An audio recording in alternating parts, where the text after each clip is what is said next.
Hey everyone, Chris back doing another vinyl update. This one is starting my artists properly. So, starting out today with Adamant, Friend or Foe. This one I bought down at Center for Better Grooves in Greensboro, North Carolina for $6, I believe it was. Yeah, $6. Alright, and now I have Adventures, Supersonic Home. A small, I guess, indie band. I have two copies. Of course, one you can see here on the Starburst, red, yellow, green. And then, over here, a white vinyl, but it also has a little bit of blue in it. A little bit of blue marbling. Very nice album, very good stuff. The only problems I had during shipping, there was a little bit of sleeve damage to the tops of the records, or the outer sleeves, but other than that, yeah, I enjoy this one. I was pretty happy with it. I think I only paid $10 each, maybe $12. So it wasn't too bad. Not a bad buy there. Moving on, I have Andrew WK. 2 albums, 1 not album. As you can see, Close Calls with Brick Walls. Signed, personal message there. Met Andrew back in 2010. It was the day before the Covenant Health Knoxville Marathon, and I heard he was in town the same day, or same weekend I was going to be running. So I was like, yeah, I'll go down there. It was the Disc Exchange. Went down, met him. He signed both of these albums. Gary Newman, Hammersmith, 1984. An unofficial record, but it's on a white label, number 148 out of 200, and he signed it. Gary, Gary is God. And also did the personal message to me. I'll post a picture up of these records here pretty soon, maybe here in the next few seconds or so, but I Get Wet is the reissue on white vinyl, and you'll see that Close Calls is original pressing with the colored vinyl. Here is one of the records from I Get Wet, and next up, the Translucent Blue and Translucent Orange for Close Calls. And following up, Andrew WK is actually another independent artist named Anne. This is from the same label that printed out Adventures, Run for Cover Records. They, from what I've seen, this is one of probably 4 records I bought from that company. They do a lot of special printings as far as colored vinyl, splatters, marble type vinyl. And this is really, I'd have to say this guy is probably electro, some down-tempo, very cold and isolated kind of sounds. But it's pretty good. I'm glad to have it in my set. I think I bought it for $8. Moving on to the B's, I have Beatles, Sgt. Pepper's Lonely Hearts Club Band.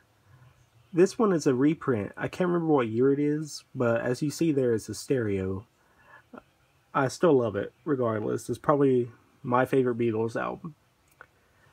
Next up is Beck, I Won't Be Long. This one is a single that he had off his website there for a while.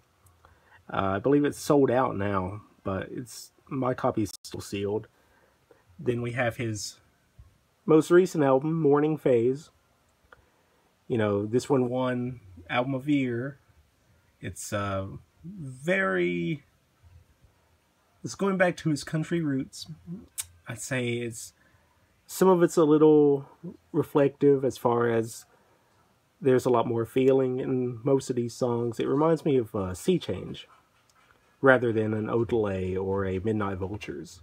And for the last 3 of this update, I have Beirut, and I've actually seen these guys live. They're pretty great. A lot of original instrumentation, a lot of brass,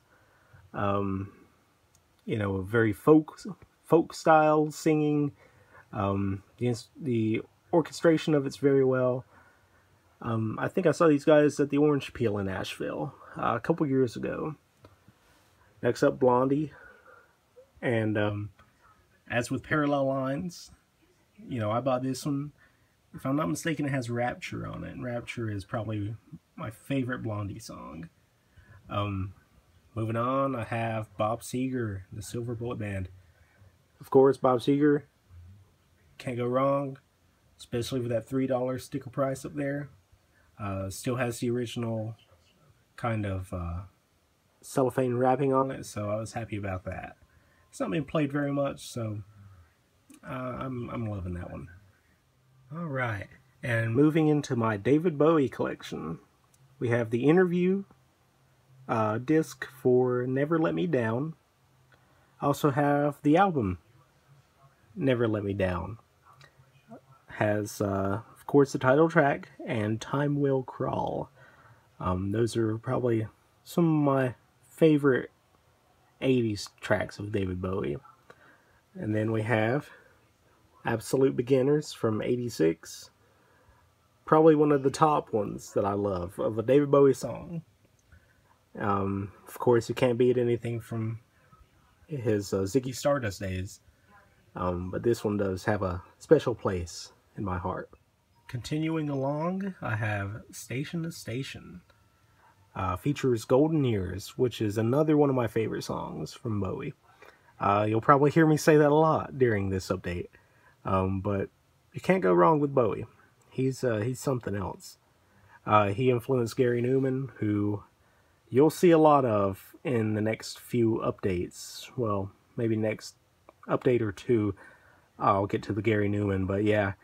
He influenced Trent Reznor for Nine Inch Nails, who I'm a big fan of. And Beck looks up to him. Beck also recorded a cover of, what was it? Sound and Vision about a year or two ago. We have a copy of Low, you know, Breaking Glass, I think Always Crashing in the Same Car, I believe.